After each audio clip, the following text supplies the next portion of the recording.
They say a lake remembers everything. Every reflection, every ripple, every secret whispered into its still surface. I believe that, standing on my dock every morning, coffee steaming in my hands, the mist curling around the water like a living thing, that cabin wasn't just wood and nails to me. It was legacy, a patch of peace carved out of chaos, built slowly, painfully, with the few weekends I could steal from my job at the county building department. It stood there like a promise. Until the morning the bulldozers came. It started quietly, a low rumble echoing through the valley, carried by the crisp October air. I thought it was thunder rolling in from the mountains. But then came the crunch of tires on gravel, the harsh growl of diesel engines, and the sudden flash of yellow through the trees. I stepped outside, mug in hand, and froze. 3 HOA-marked trucks had parked along the dirt road, followed by a convoy of machinery. Cranes, bulldozers, and flatbeds. Men in neon vests moved with robotic precision, waving clipboards, setting up caution tape around the property. They didn't look at me. They didn't have to. Their confidence came from authority, or at least the illusion of it. One of them, a woman with sharp sunglasses and sharper tone, walked straight toward me. "Sir," she said curtly, "this property is in violation of Community Code 14B regarding unauthorized structural expansion. We've issued 3 written notices and 2 final warnings. This structure is scheduled for removal as of today." My heartbeat went cold. "Removal?" I echoed. "This is my private property. There's no HOA jurisdiction out here. This land isn't even under their plat." But she didn't flinch. "That's not what our records say." Her clipboard might as well have been a judge's gavel. She signaled to the crane operator, who started lowering the hook toward my roof beams. The sound of cracking timber sliced through the silence of the lake like a scream. I rushed forward, yelling, "Stop! You're making a huge mistake." 2 security guards stepped in front of me, their hands on their belts, not guns but walkie-talkies, the modern version of power. They didn't threaten. They just blocked, forming a wall between me and everything I loved. My cabin's front porch groaned as one of the machines tugged a section loose. Boards that I had sanded with my own hands splintered into dust. The woman, her badge read Karen T., HOA enforcement chair, didn't even look up as I pleaded with her. "Ma'am, you can't do this," I said, voice cracking. "You don't have demolition rights outside the subdivision. You're on county-managed soil." She smirked, flipping through a folder thick with papers. "Oh, we do now. The board expanded the jurisdiction last quarter. Maybe next time you'll read your mail." That was the first moment I realized something darker was at play. I wasn't dealing with misunderstanding. This was a power grab, plain and simple, and they had picked the wrong person. 3 hours later, the cabin was half gone. My roof hung like broken wings. Piles of cedar boards and shattered glass covered the dirt where my porch once stood. The air smelled like sawdust and diesel. Neighbors gathered at the edge of property line, whispering behind phones and cameras. Some looked sympathetic. Others, the ones who always voted with Karen, smirked like this was entertainment. That's when the anger settled into something colder. Resolve. I wasn't just a homeowner.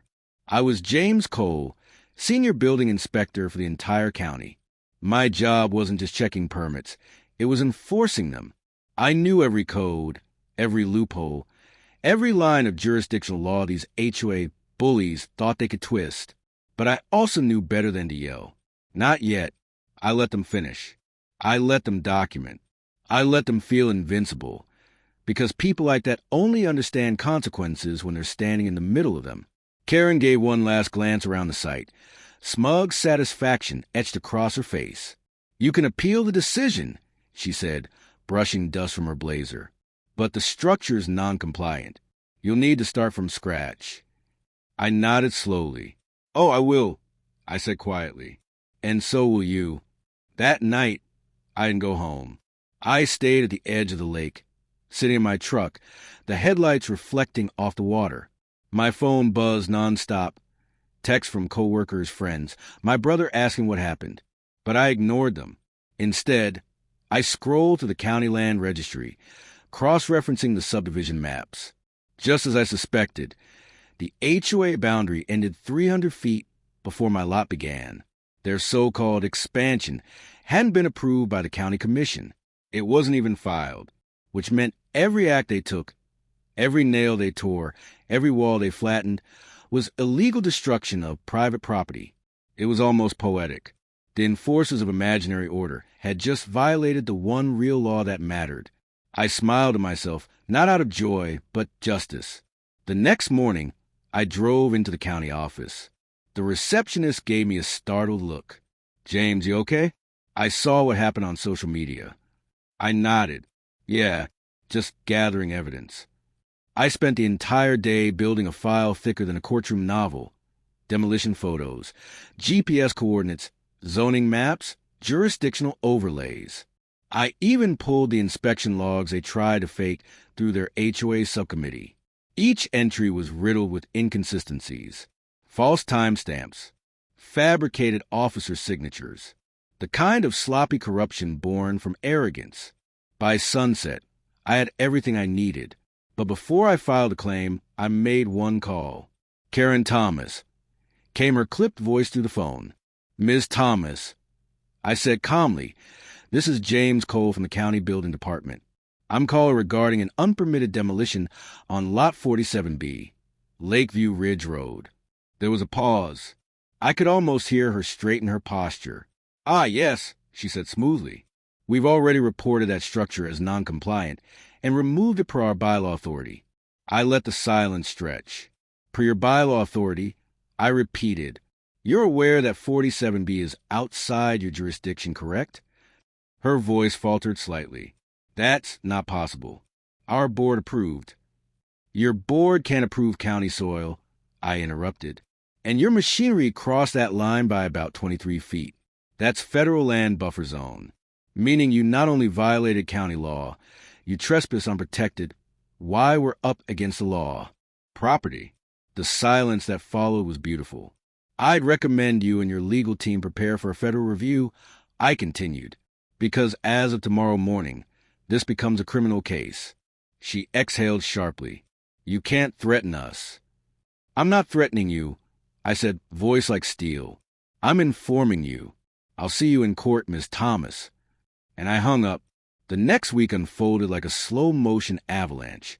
County officials, federal investigators, and insurance agents swarmed the site. FBI vehicles rolled up the same dirt road the HOA trucks had used. Drones mapped the damage. Lawyers whispered by their cars. Karen's smugness evaporated under the weight of subpoenas. Turns out, their expanded jurisdiction had been rubber-stamped through forged documents, and internal votes never reported to state. Multiple members of her board were under investigation for fraud, extortion, and property destruction. And as for my cabin, the county classified it as a wrongful demolition under public violation, entitling me to a full reconstruction funded by the HOA's insurance, plus punitive damages. Standing by the lake again, watching the reflection of the new timber frame rise from the ashes, I felt a quiet kind of peace. Not the naive peace of before, but the earned peace that comes after justice. Some neighbors came by to apologize. Most didn't, but that didn't matter. Because every hammer strike on that rebuild wasn't just construction, it was vindication, and deep down, I knew this was far from over. Karen and her board wouldn't go down quietly. People like that never do. But this time, they were up against more than a homeowner. The quiet after justice is never truly quiet. It's more like a hum beneath the surface. Tension waiting to be touched again. For the first time in weeks, the lake looked peaceful, but I knew better. The real storm was just beginning. I had rebuilt half the cabin frame when the first black SUV rolled up the dirt road. No HOA insignia this time. This one bore FBI markings, bold and white against the dark paint. The agent stepped out, suits crisp, expressions unreadable. They weren't here for me. They were here because of me. One of them, a woman in her early 40s with sharp eyes and a voice like steel cable, approached. "Mr. Cole, I'm Special Agent Dana Ruiz. We're following up on your report regarding unauthorized demolition and possible falsified land documents tied to the Lakeview HOA." Her tone was professional, but there was something in her eyes. Curiosity, maybe respect. I handed her a binder full of every file I gathered. I've seen scams before, I told her, but these people went beyond greed. They built a shadow government in the middle of the woods. She flipped through my documentation quickly, her fingers trained to find flaws, and found none. "You've done half our job for us," she said, glancing up. "We've been tracking similar cases in nearby counties. It's starting to look organized." Organized. The word sat heavy in the air. "What do you mean, like corruption spreading through multiple HOAs?" I asked. She nodded. "More like a network. We found shared contractors, same legal counsel, and financial transfers funneling to a shell company based in Nevada. You wouldn't believe how many neighborhood associations have turned into private money machines." I felt my stomach twist. So Karen wasn't acting alone. Not even close. Ruiz said, "She's part of something bigger, and if you're willing, we could use your expertise." It wasn't a question. It was an invitation into a deeper war. The following days blurred into a rhythm of investigation and rebuilding. By day, I worked on restoring my cabin. By night, I worked with the Bureau. The irony wasn't lost on me. The same authority that had torn my home apart was now being dissected under federal law. Ruiz and her team set up a temporary field office in a trailer near the lakeside. Every evening, floodlights illuminated the clearing, their beams cutting across the water like silent sentinels. Laptops hummed, printers spat out evidence sheets, and satellite vans relayed encrypted transmissions back to headquarters. I became their local guide, explaining building codes, permit protocols, jurisdictional laws, everything the HOA had twisted for years. And the deeper we went, the darker it got. Turns out, Karen's Lakeview HOA wasn't just overreaching. It was laundering money through construction fees, fake maintenance contracts, and bogus zoning fines. The numbers didn't lie. Hundreds of thousands siphoned over 2 years, spread across multiple shell accounts. And worse, they weaponized their authority, targeting homeowners who resisted with threats of demolition, code violations, and even fabricated complaints of banks. Ruiz tapped one folder with her pen. "They didn't just steal money," she said. "They stole people's lives." I leaned back, exhaustion creeping in. I've seen bureaucratic greed before. But this, I shook my head. This is something else. She gave a humorless smile. Power makes people feel invincible, until someone checks the paperwork. 2 weeks later, the first domino fell. Karen Thomas was arrested in her office at Lakeview's HOA headquarters. The agents arrived early, unmarked cars, quiet approach, no spectacle. She came out in handcuffs, head high, tried to act like the victim of some grand mistake. Cameras caught every second, though. Neighbors filmed it all, and by noon, the video had gone viral. HOA president arrested for federal fraud. Neighbors cheer. By evening, talk shows and news outlets were running the story. Homeowners from across the country flooded forums, sharing their own HOA horror stories. It wasn't just a scandal anymore. It was a movement. But justice never arrives neatly wrapped. With Karen gone, the board fractured, and that's when the snakes started slithering out of the grass. One of them was Tom Halpern, the vice president of the HOA. A realtor by trade, he kept his hands clean on paper. No signatures, no direct transfers, just whispers and influence. Ruiz suspected he was a connection between the HOA network and local developers trying to buy up lakeside land. And as soon as Karen's seat was empty, Tom made his move. He called a special emergency board meeting to reestablish control, and, to everyone's surprise, sent me an invitation. When I walked into the Lakeview clubhouse that evening, it felt like stepping into enemy territory. The air was thick with forced politeness, the kind people wear before drawing knives. Tom greeted me with an oily smile. "James, glad you came. I thought after all that's happened, we could have a civilized conversation." I folded my arms. Civilized isn't usually your board style. He chuckled.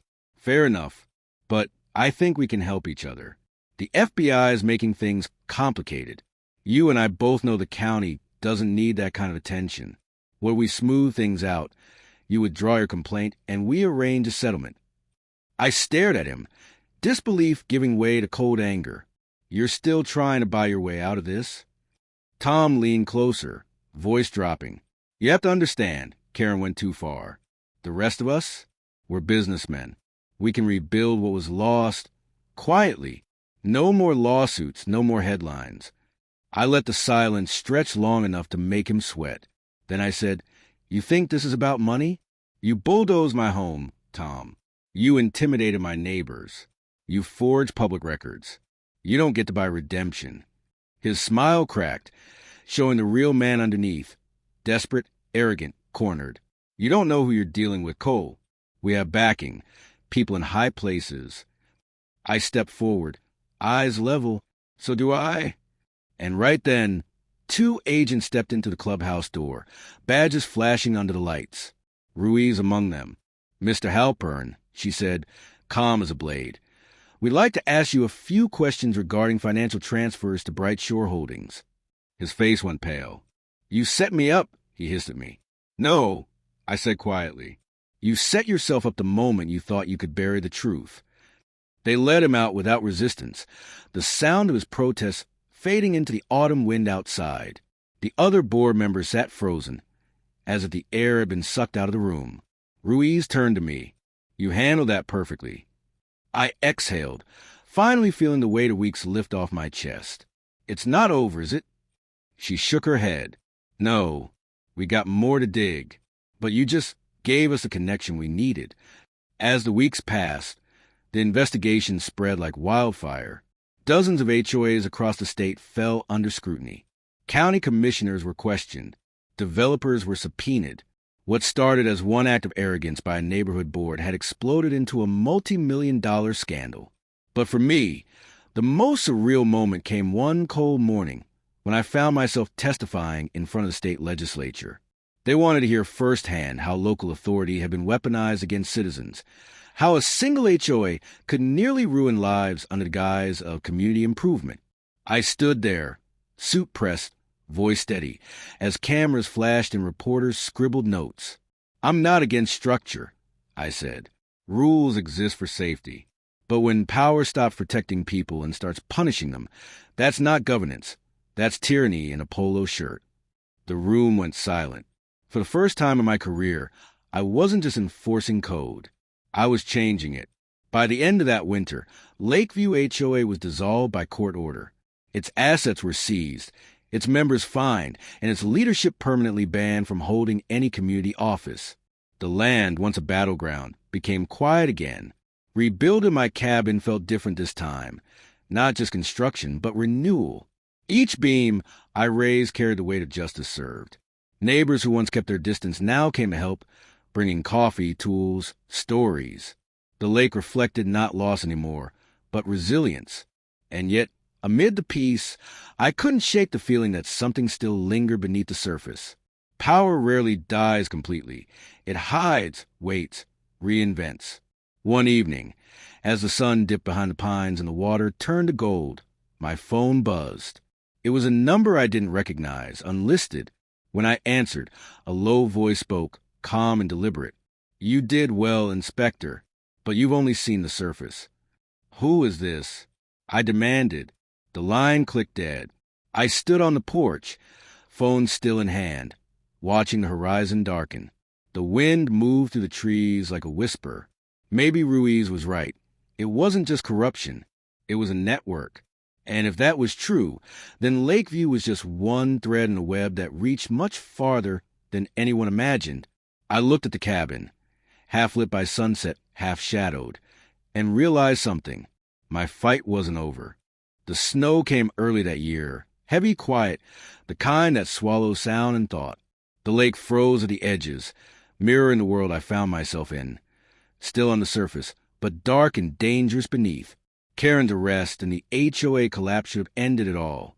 It didn't. When you pull one weed from a field, the roots fight back from below.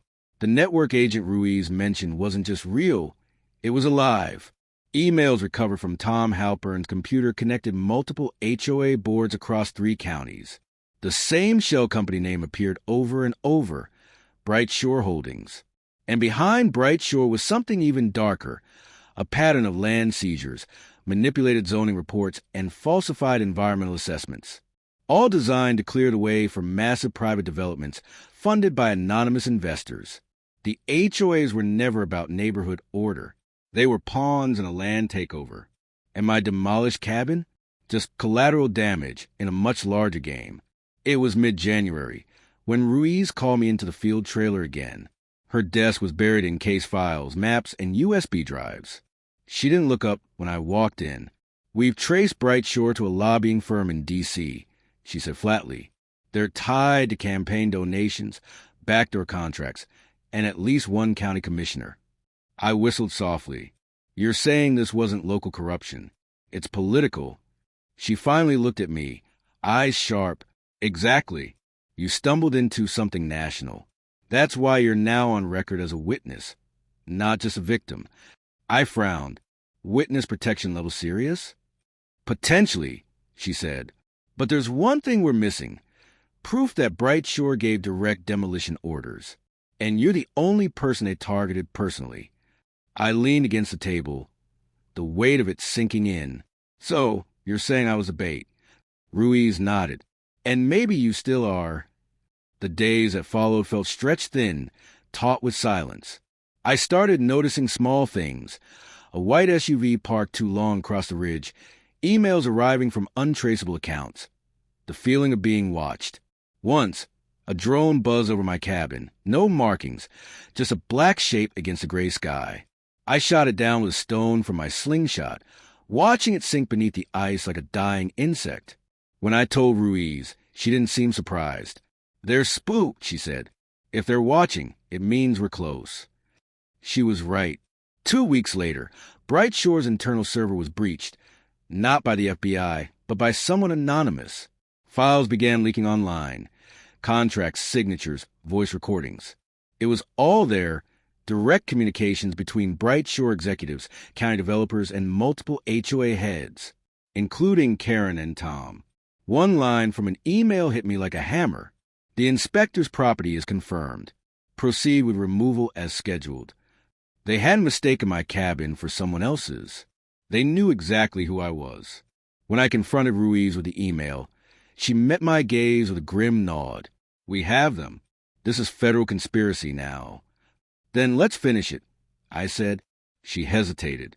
"James, there's something else. We found your name on another list. A list of assets marked for containment." I frowned. "Containment?" Her expression darkened, silencing witnesses. The room went cold. "Someone doesn't want you testifying," she said. "We're moving you to a secure location tonight."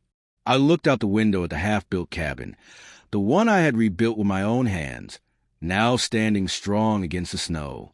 "No," I said, "I'm not running again. I built this place twice. I'm finishing this here." She studied me for a moment, then nodded. "Then we'll bring the fight to you." That night, the lake was silent. The sky hung low and heavy with stars. Ruiz and 2 agents camped inside the cabin, monitoring communication channels. I sat by the fireplace, listening to the crackle of wood and the whisper of the wind outside. At 2:17 a.m., headlights cut through the trees. 3 SUVs rolled down the dirt road, unmarked but familiar, the kind the HOA once used. The engines idled. The men who stepped out weren't neighbors. Their silence was military, their movements practiced. "Federal agents," Ruiz whispered, raising her radio. "We have movement." The men fanned out around the property. One carried a canister, gasoline, or something worse. "Contact local patrol." Ruiz said, "No one moves until I give the order." But I'd had enough waiting. I stepped outside, snow crunching under my boots, flashlight beams slicing the dark. "Looking for something?" I called out. The lead man froze, turning toward me. His face was shadowed by a hood. "Mr. Cole," he said calmly, "you've caused a lot of trouble. It's time you let things go." "Is that what Bright Shore told you?" I asked. He smirked. "We don't say names. We solve problems." Before I could speak again, Ruiz's voice thundered from behind. "FBI, drop your weapons." Chaos erupted. Lights flashed, shouts filled the air. One man ran. Another dropped, One tried to start a vehicle. Within seconds, the night exploded into sirens and snow kicked up by boots. By dawn, it was over. 3 men in custody, 1 wounded, all connected to a private security firm, contracted by Bright Shore Holdings. And on one of their phones, orders, payments, and an address, a downtown office listed under Bright Shore Capital Partners. Ruiz closed her notebook and looked at me. This is the head of the snake. A week later, I stood with her on the steps of a glass tower in the city. The sign gleamed in the morning light. Bright Shore Capital, Real Estate, Investments, Development. FBI vehicles surrounded the block. News crews had gathered like vultures. For once, the whole world was watching. Inside, executives were being let out in cuffs. Men who had built their empires on intimidation, manipulation, and greed. They looked nothing like villains. Pressed suits, polished shoes. But evil rarely wears rags. Ruiz turned to me as agents carried out evidence boxes. "You did this," she said. "If you hadn't stood your ground, none of this would have surfaced." I watched the reflection of the tower shimmer across a nearby puddle, fractured by each ripple. "No," I said quietly. "We did this. Every homeowner they bullied, every neighbor they scared. I just lit the match." Months passed. The case went federal. Dozens of indictments were filed. Bright Shore's empire crumbled under its own greed. New laws were drafted across the state. Limits on HOA authority, mandatory transparency audits, homeowner protections. For once, power was returning to the people it had been stolen from. And as for me, the county offered promotion, Director of Zoning and Compliance. I took it, but not for title. I took it because I wanted to make sure no one would ever face what I did again. On the day my rebuilt cabin was finally complete, the community came together. Not out of obligation, but gratitude. Neighbors brought food, kids played near the dock, and laughter replaced the sound of machinery. The lake looked alive again. Ruiz visited one last time, her coat pulled tight against the wind. "So," she said, looking at the cabin, "what's next to the man who took down a corporate network with a zoning map?" I smiled. "Maybe I'll just sit for a while and listen to the quiet." She chuckled. "You've earned it." As she left, I sat on the porch, watching the sunset paint the water gold. For the first time in months, the reflection didn't show ruin. It showed peace, hard-won and honest. But peace doesn't mean forgetting. Because every law I sign now, every inspection I conduct, carries a reminder. Power without accountability is destruction waiting to happen. The HOA thought they owned the rules. Bright Shore thought they owned the system. But the law, the real law, belongs to the people who live by it, not those who exploit it. And if there's one truth I learned through it all, it's this. You can bulldoze a house, but you can't bury justice.